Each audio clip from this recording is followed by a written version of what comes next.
Sa 20 ampere circuit breaker, ilan kaya ang outlet na pwede natin i-install para dito? Meron tayong computation para malaman natin yan.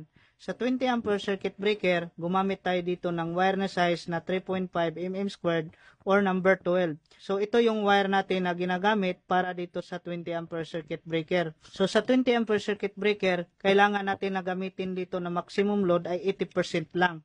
Dahil kung i-100% natin yan, pwedeng masunod yung wirings natin sa outlet o di kaya yung circuit breaker.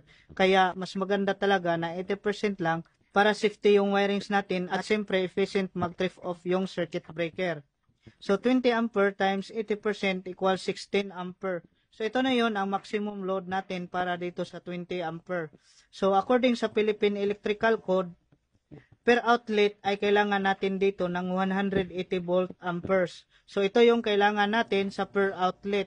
So ngayon para makuha natin kung ilang outlet ang pwede natin install dito sa 20 amperes, so gumamit tayo dito ng formula na P equals B times I, or ibig sabihin ng P power, B voltage, at ang I naman ay current or amps. So dito i-times lang natin dito ang voltage at current. So ang voltage yan yung supply natin sa bahay na 220 volts.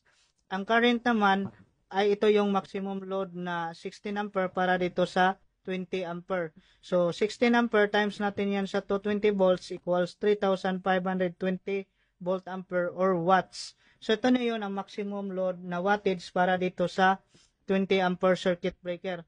So ngayon, para makuha natin kung ilang outlet para dito sa 20 ampere circuit breaker, so i-divide lang natin yan sa 180 volt ampere. So 3,520 volt ampere, divide natin yan sa 180 volt ampere equals 19.5 volt ampere or watts. So ibig sabihin yan, pwede tayong gumamit ng 19 convenience outlet per 20 ampere circuit breaker. So ito na yon ang maximum outlet na tugang para dito sa 20 ampere circuit breaker. So ngayon, payo lang sa mga electrician natin, itong 19 pieces na convenience outlet ay nakadepende pa rin yan sa mga appliances na ginagamit sa may-ari. Kasi itong 19 pieces na convenience outlet, pwede yan ma-overloading o masunog dahil hindi natin alam kung anong ginagamit ng mga appliances sa may-ari. So dito, example lang, yung may-ari pala ay may oven na 2,200 watts at rice cooker na 1,650 watts, refrigerator 300 watts. So marami pang ibang mga appliances na hindi kasali dito na ginagamit. So example lang, tuwing okasyon, siyempre itong oven ginagamit yan, rice cooker gagamitin yan, refrigerator, mga electric fan, TV, so automatic gamit yan lahat basta may okasyon. So example lang, itong oven natin ay 2,200 watts, rice cooker 1,650 watts, refrigerator 300 watts. So ang total niyan ay 4,150 watts. So dito sa circuit breaker natin ay may maximum load tayo dito na 3,520 volt ampere or watts.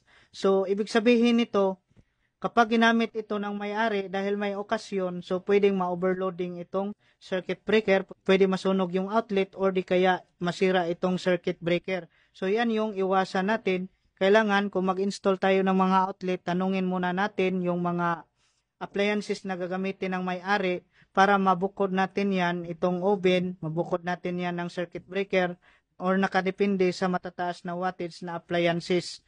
Ngayon, para safety yung wirings natin para sa outlet, so kailangan talaga alam natin kung anong mga appliances na gagamitin sa may-ari para safety yung wirings natin at siyempre safety na rin sa may-ari.